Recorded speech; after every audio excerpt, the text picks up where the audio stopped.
So this is chapter number 3, amalgamation of firms, and this is our problem number 4. The balance sheet of Messrs M and N and Messrs R and S are as on 31st March 2017 were as follows. दोन business आहेत, Messrs M and N and Messrs R and S. Balance sheet is given. Balance sheet जी आहे ही आपल्याला दिलेली आहे. See, the two firms decided to amalgamate and form into Messrs M and RS with effect from 31st March 2017. दोन्ही firms ने decide केलंय की त्या amalgamate होणार आहेत and then they form a new business and the name is Messrs M and RS. 31st March 2017 पासून तो business हे start करणार आहे. Partners would share profit and losses equally between themselves. See, आता त्यांचे जे काही profit loss sharing ratio आहे हा equal आहे. And they were doing prior to amalgamation and they agreed to following revaluation of assets and liabilities.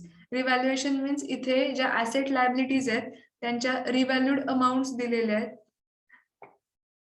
आता revalued amount means agreed amounts ज्या आहेत दिलेले आहेत. Balance sheet मध्ये ज्या amounts दिलेले असतात that values are book values.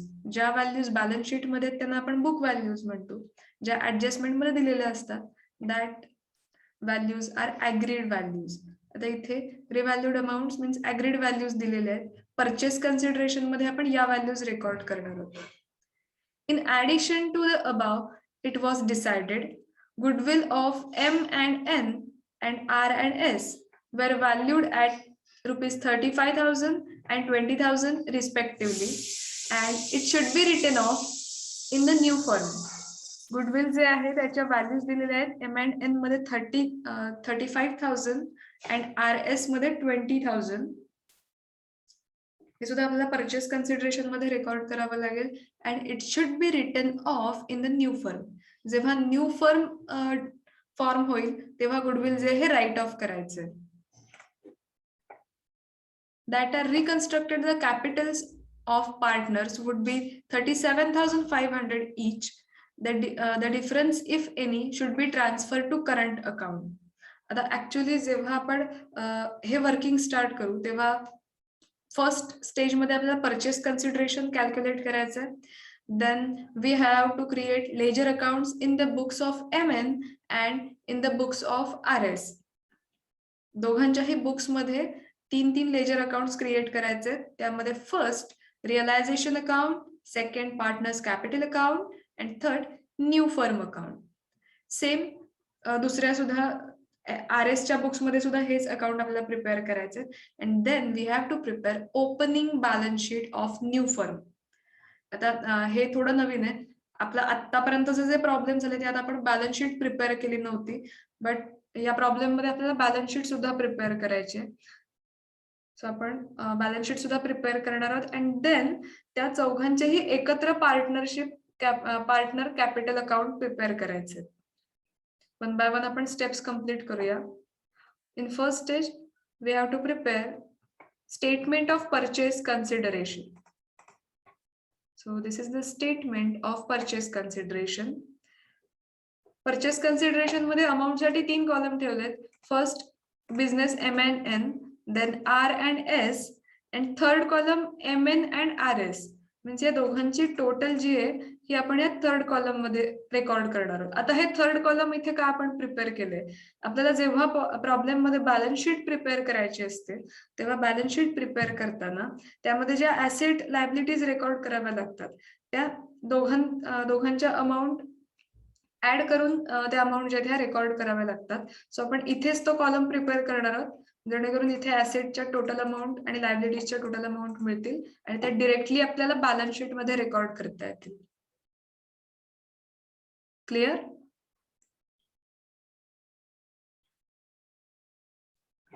That's why इथे आपण 3 कॉलम्स प्रिपेअर करतोय. For first is M and N, means first जो बिझनेस आहे M and N, and second business R and S.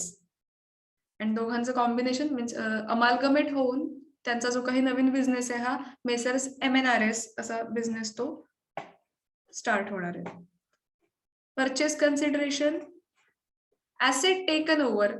Asset taken over ज्या केलेल्या आहेत आणि त्यांच्या ज्या ऍग्रीड व्हॅल्यूज आहेत या आपण रेकॉर्ड करून घेणार आहोत, त्यांची टोटल करून घ्यायची आहे.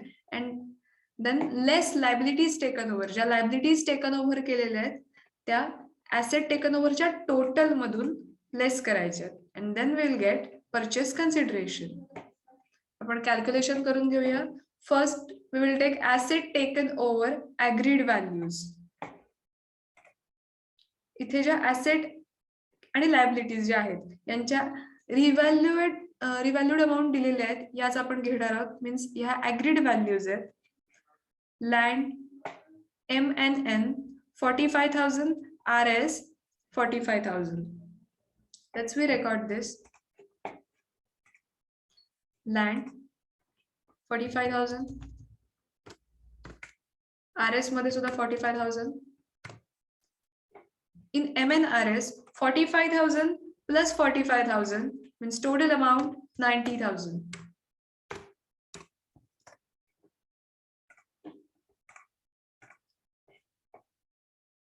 जेव्हा आपण बॅलन्स शीट प्रिपेअर करू तेव्हा लँड जेव्हा आपण रेकॉर्ड करायचे ऍसेट साइडला तेव्हा 90,000 ही टोटल अमाऊंट जी आहे ही रेकॉर्ड करता येईल. दॅट्स वाय आपण हा तिसरा कॉलम जो आहे हा प्रिपेअर केलाय.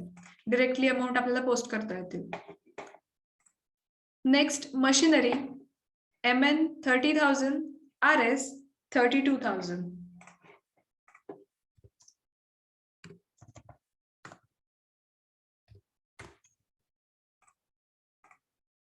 $30,000 plus 32,000.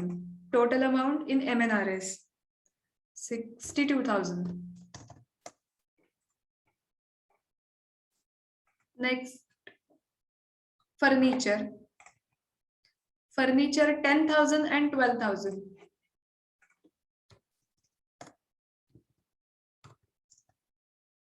$10,000 plus 12,000. Total amount 22,000. Then next is debtors.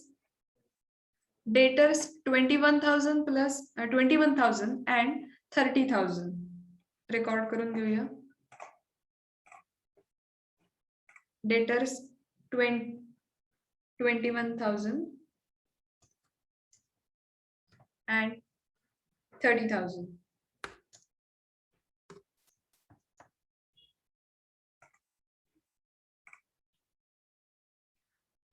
$21,000 plus 30,000 total final column मध्ये record करायचे 51,000. Next, stock. Stock 29,000 and 34,000.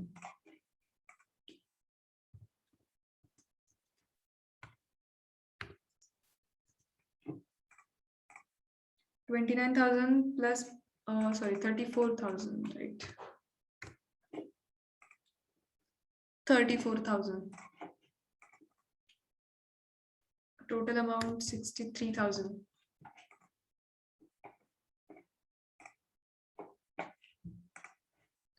Next, creditors 52,000. आता इथे assets आहेत हे रिव्हॅल्यूड ऍसेट इथे कम्प्लीट झालेत. Land, machinery, furniture, debtors and stock. जी ऍक्च्युअल बॅलन्स शीट दिलेली होती त्या बॅलन्स शीट मध्ये अजूनही काही ऍसेट आहेत. लँड, मशिनरी, फर्निचर, डेटर, स्टॉक आपले कम्प्लीट झालेत. Cash and bank. Cash and bank balance आपण रेकॉर्ड करून घेऊया. कॅश अँड बँकच्या ऍग्रीड व्हॅल्यूज दिलेल्या नाहीयेत, सो आपण बुक व्हॅल्यूज ज्या आहेत ह्या रेकॉर्ड करणार आहोत. जेव्हा ऍग्रीड व्हॅल्यूज दिलेल्या असतील तेव्हा ऍग्रीड व्हॅल्यूज रेकॉर्ड करायच्या. जेव्हा ऍग्रीड व्हॅल्यूज नसतील तेव्हा बुक व्हॅल्यूजने अमाऊंट रेकॉर्ड होतील. So cash 3,600 and 1,800. Let's we record this. Cash 3,600 and 1,800. Next is bank balance 7,200 and 5,400. Bank balance 7,200 and 5,400. Total करून घेऊया आपण. 5,400 and 12,600. बॅलन्स शीट मध्ये जेवढे ऍसेट दिलेले आहेत हे आपले कम्प्लीट झालेत. काही ऍसेटच्या ऍग्रीड व्हॅल्यूज होत्या, काही ऍसेट ज्या इथे आपण बुक व्हॅल्यूजने घेतल्या. Seeing the adjustment, goodwill of MN and RS were valued at 35,000 and 20,000 respectively. जेव्हा गुडविल दिलेलं असेल, गुडविलच्या व्हॅल्यूज दिलेल्या आहेत, सो आपण परचेस कन्सिडरेशन कॅल्क्युलेट करताना गुडविल सुद्धा त्यामध्ये ऍड करणार आहोत. Goodwill for MN it is 35,000 and for RS it is 20,000. Total करून घेऊया 55,000. ऍसेट आपल्या इथे कम्प्लीट झाल्यात. आता आपण MN and RS या दोन्ही कॉलम्सच्या टोटल करून घेणार आहोत. मीन्स आपल्याला इथे ऍसेट टेकन ओव्हरची टोटल मिळेल. So 1,80,800 for MN and RS 1,80,200.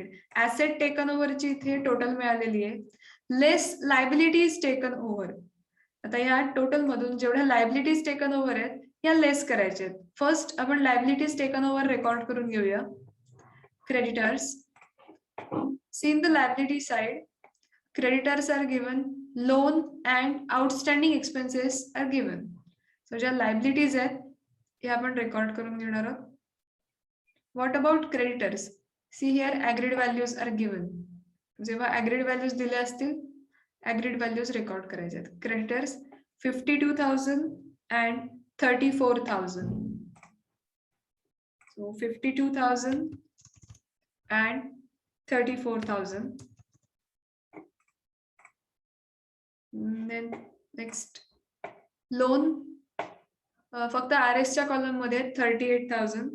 So तेवढीच अमाउंट रेकॉर्ड करायची. 38,000. Next outstanding expenses 7,200 and 11,400.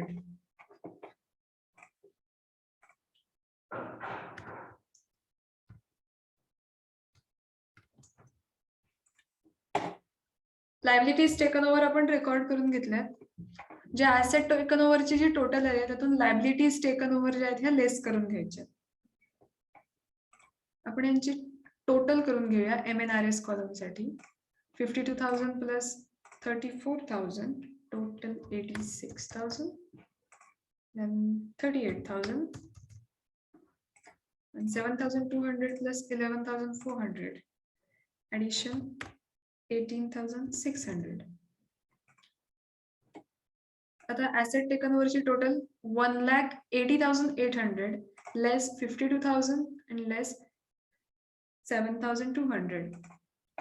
Final amount calculate करून घ्यायची. 1,21,600 परचेस कन्सिडरेशन आपल्याला मिळाले. ऍसेट टेकन ओव्हरच्या टोटल मधून जेवढ्या लायबिलिटीज टेकन ओव्हर केल्या त्या लेस करायच्या, डिडक्ट करायच्या. Purchase consideration 1,21,600. Same process for RS. 1,80,200. त्यातून जेवढ्या लायबिलिटीज टेकन ओव्हर आहेत ह्या लेस केल्या जातील. सो 34,000 लेस करायचे, 38,000 and 11,400. It should be deducted. And our purchase consideration is 96,800.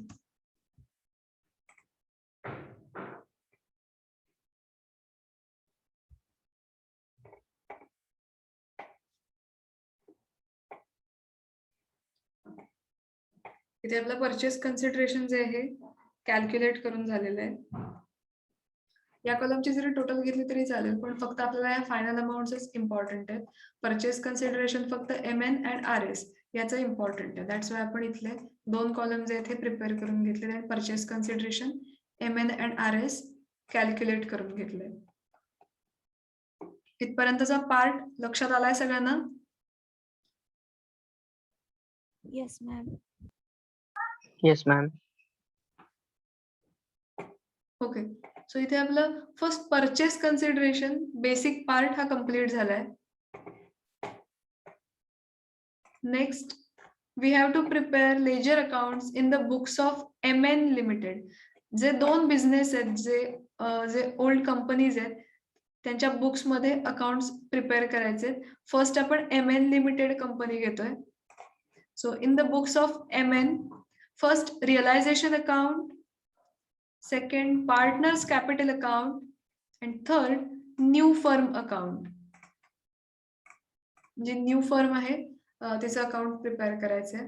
Realisation account मध्ये 3 गोष्टी इम्पॉर्टंट. फर्स्ट, जे ऍसेट जे आहेत हे रिअलायझेशन अकाउंटच्या डेबिट साइडला रेकॉर्ड होतील. ज्या लायबिलिटीज आहेत रिअलायझेशन अकाउंटच्या क्रेडिट साइडला रेकॉर्ड होतील. अँड थर्ड इम्पॉर्टंट पार्ट, जे परचेस कन्सिडरेशन आहे रिअलायझेशन अकाउंटच्या क्रेडिट साइडला रेकॉर्ड होईल. ऍसेट लायबिलिटीज आपण रेकॉर्ड करून घेऊया. रिअलायझेशन अकाउंट मध्ये जेव्हा आपण ऍसेट लायबिलिटीज रेकॉर्ड करतो तेव्हा आपण त्या बुक व्हॅल्यूजने रेकॉर्ड करायचे आहेत. सो आपण ज्या ऍसेट लायबिलिटीज आहेत ह्या बुक व्हॅल्यूजने रेकॉर्ड करून घेऊया. Book values means balance sheet मध्ये दिलेल्या ज्या व्हॅल्यूज आहेत ह्या रेकॉर्ड होतील. So land 36,000, machinery 25,200. One by one आपण रेकॉर्ड करून घेऊया. Land 36,000.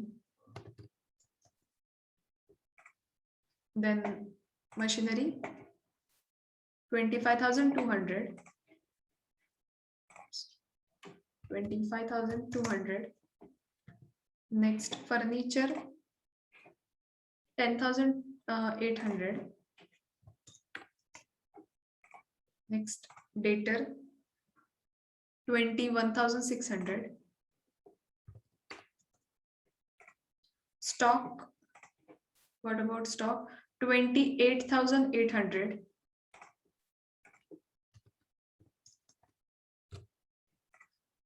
Cash 3,600.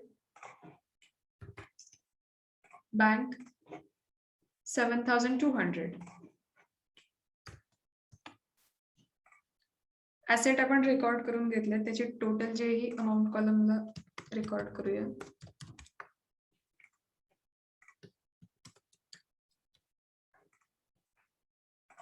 Final amount total of sundry assets 1,33,200. Next जेवढ्या लायबिलिटीज आहेत ह्या रेकॉर्ड करून घ्यायच्या आहेत.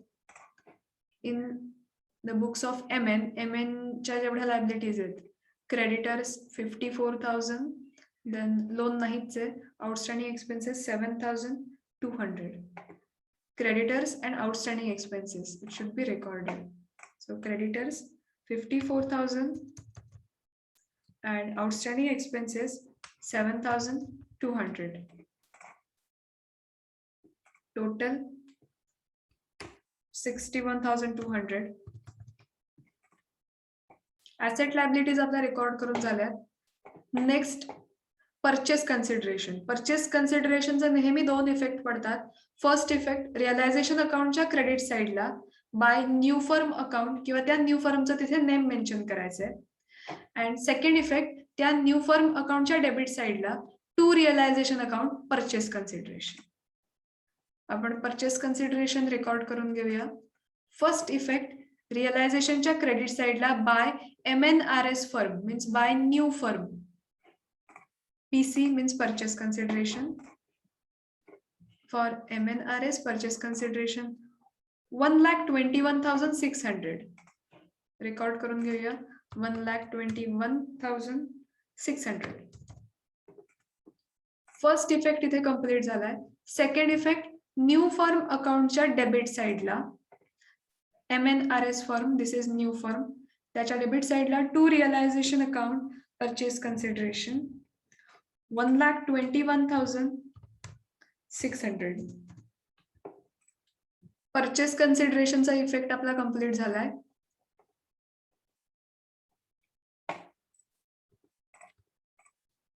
नेक्स्ट आता आपल्याला हे अकाउंट जे आहे क्लोज करायचं आहे, बिकॉज यामधले इफेक्ट आपले कम्प्लीट झाले. क्रेडिट साइड आपण क्लोज करून घेऊया. डिफरन्स फाइंड आउट करायचा आहे. जर डिफरन्स रिअलायझेशन अकाउंटच्या डेबिट साइडला येत असेल देन इट इज प्रॉफिट. जर तो डिफरन्स हा क्रेडिट साइडला येत असेल then it is realisation loss.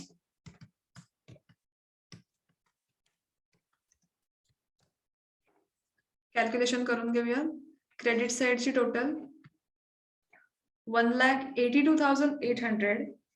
आपण डेबिट साइडची टोटल बघूया. डेबिट साइडची टोटल 1,33,200.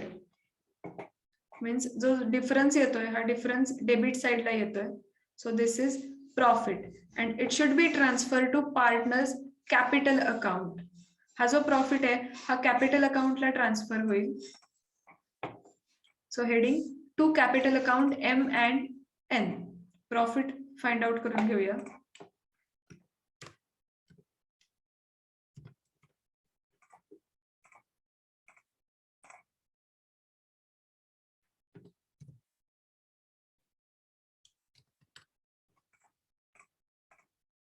प्रॉफिट येतोय 49,600. आता जेव्हा दोन पार्टनर्स असतील तेव्हा दोन्ही पार्टनर मध्ये हा प्रॉफिट डिस्ट्रीब्यूट करायचा आहे in their profit sharing ratio. या प्रॉब्लेम मध्ये त्यांचा प्रॉफिट शेअरिंग रेशो इक्वल सांगितलेला आहे. See partners would share profit and losses equally between themselves. So आपण हा जो काही प्रॉफिट आहे हा दोघांमध्ये इक्वली डिस्ट्रीब्यूट करून द्यायचा आहे. सो 49,600 इक्वली डिस्ट्रीब्यूट होतील M&N या दोघांमध्ये. 24,800 and 24,800 डिस्ट्रीब्यूट करून घेतलाय. आता इथे जो काही प्रॉफिट आहे आणि हा जो आपण डिस्ट्रीब्यूट करून घेतलाय याचा सेकंड इफेक्ट पार्टनर्स कॅपिटल अकाउंटला जाईल. पार्टनर्स कॅपिटल अकाउंटच्या क्रेडिट साइडला by realisation account profit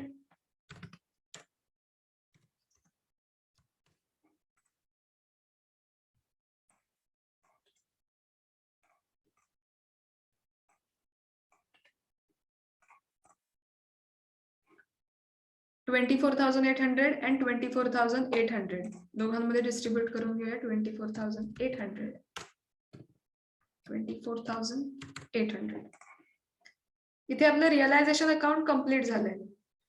next partners capital account आपल्याला प्रिपेअर करायचंय. त्यामध्ये आपण प्रॉफिट ऑलरेडी डिस्ट्रीब्यूट करून घेतलाय.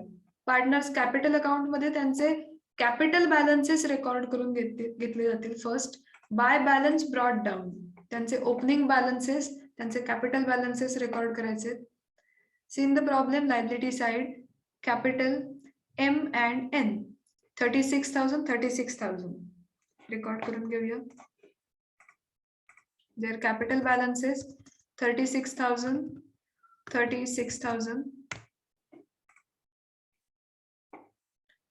पार्टनर्स कॅपिटल अकाउंट मध्ये अजून काही ऍडजस्टमेंट नाहीये. सो आपण पार्टनर्स कॅपिटल अकाउंट क्लोज करून घ्यायचे. अँड देन जो काही डिफरन्स किंवा जी बॅलन्सिंग फिगर येते ही न्यू फर्म अकाउंटला ट्रान्सफर होईल बिकॉज डेबिट साइडला काहीच नाहीये. क्रेडिट साइडच्या टोटल करून घेऊया. 60,800 balancing figure.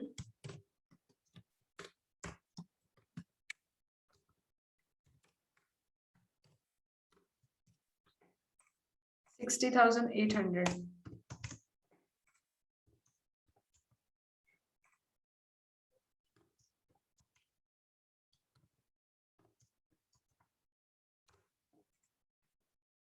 इथे आपला पार्टनर्स कॅपिटल अकाउंट कंप्लीट झाले. न्यू फर्मला जेवढी बॅलन्सिंग फिगर आहे ही ट्रान्सफर केली जाईल.